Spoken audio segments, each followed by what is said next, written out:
안녕하세요. 창안만병원의 차창민 원장입니다.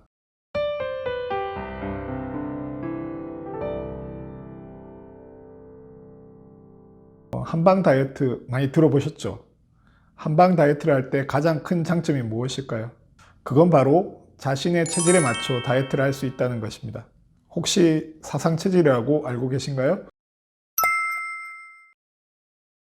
사상체질은 우리나라 고유의 한의학 이론입니다. 이재마 선생님이 제창한 이론으로 사람을 네 가지로 구분합니다.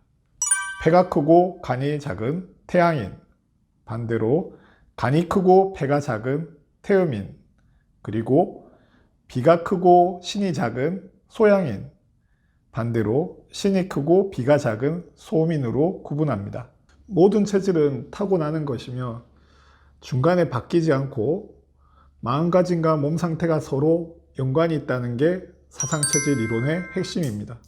어떤 체질이든지 한 부분이 넘치고 한 부분은 모자라서 병이 생기기 마련입니다. 넘치는 부분은 절제하고 모자라는 부분은 채워서 균형을 맞춰주는 것이 중요합니다.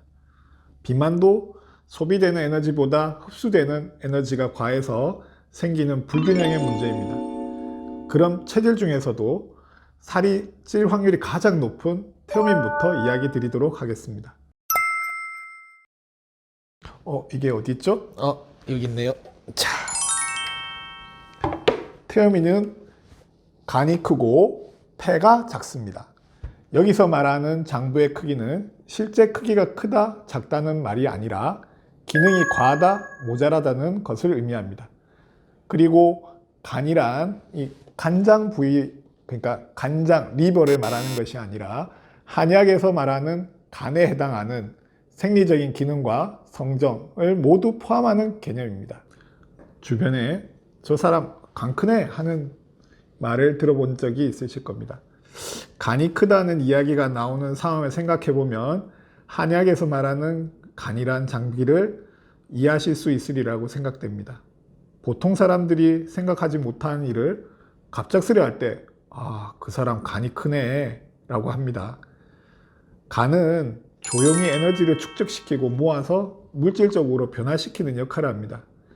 그래서 간이 큰 태음인은 간장 부위인 허리통이 발달하고 대체로 근육이 견고하고 골격이 큰 두리뭉실한 체형이 많습니다. 간이 충실한 대신에 폐가 빈약하여 다른 체질에 비해서 땀이 많고 피부 쪽에 습이 정체되는 경우가 많습니다. 즉 받아들여 축적시키는 기능은 좋은데 밖으로 내보내는 기능은 약해서 조금만 활동량을 줄이거나 본인이 원하는 만큼 양껏 먹으면 금방 체중이 부는 경우가 많습니다. 물만 먹어도 살찐다는 사람들은 태음인에 속하는 경우가 많습니다. 그럼 원장님은 무슨 체질이세요? 제가 바로 살이 잘 찌는 태음인 체질입니다. 첫 번째, 태음인은 외부 에너지를 잘 흡수하는 체질이므로 소화하기 힘든 식이섬유소가 강한 음식을 드시는 것이 좋습니다. 남들이 소화하기 힘든 음식도 태음인은 거뜬히 소화해냅니다. 태음인이 소화하기 쉬운 음식을 드시면 배도 안 부르고 쉽게 에너지를 다 흡수할 뿐더러 소화 과정에서 에너지 소모가 작아서 금방 살이 찌기 쉽습니다. 둘째, 쉽게 에너지를 얻을 수 있는 음식을 피해야 합니다. 특히 폐가 약하기 때문에 갑작스레 기운을 끌어올리는 음식은 좋지 못합니다. 예를 들어 삼계탕 같은 고칼로리 음식은 드시지 않는 것이 좋습니다. 셋째, 태음인은 에너지가 축적되고 발산시키지 못해 습담이 축적되기 쉽습니다. 습담은 인체에 불필요하게 누적된 체액으로 몸에 해롭게 작용합니다. 지나친 체지방도 습담에 속합니다. 태음인은 불필요한 체액을 주로 땀을 통해 배출합니다. 그래서 원활히 땀을 흘리는 것이 중요합니다.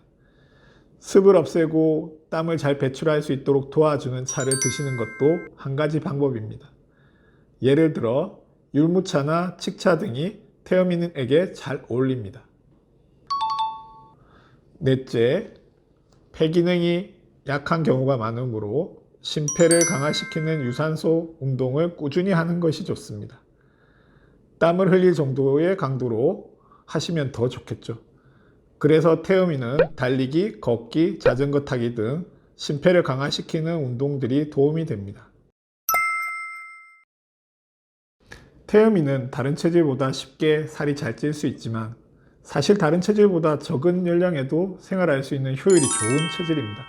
이전 먹거리가 적은 시절에는 어떤 체질보다 건강 유지하기가 쉬운 체질이었지만 지금같이 활동량이 적고 먹거리가 많은 현재는 다른 체질보다 좀 더 노력해야 하는 체질입니다. 태음인은 대체로 우직하고 낙천적인 분들이 많고 즐거움을 추구하는 성향이 있습니다. 좋은 쪽으로 보면 한번 마음먹고 다이어트를 시작하시면 꾸준히 열심히 하시고 다이어트하는 재미를 느끼면 더욱 열심히 하시는 경우가 많습니다. 하지만 반대로 식욕도 강하고 낙천적이라서 활동하기 싫어하고 다이어트를 처음 시작할 때 많이 힘들어 하십니다. 그래서 다이어트 전문가의 도움이 많이 필요한 체질입니다.